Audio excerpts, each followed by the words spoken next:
Dostlar, tülçüye bakın bak. Zaborun başındadır bak.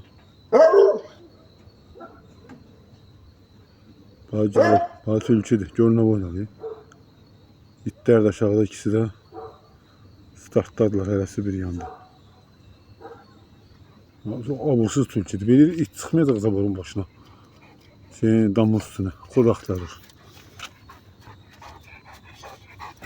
Fas, tuşoy, hadi. Şşt. Gel. Kaçtı. Kaçtı. Çok hayasız tülçü.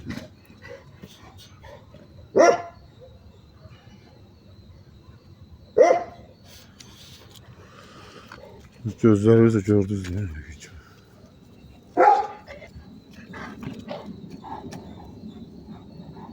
Bütün itləri yani tribol eləyir tabii yani gəlməklə. Qorxmur da. Elə bir özət belə də olmalıdır.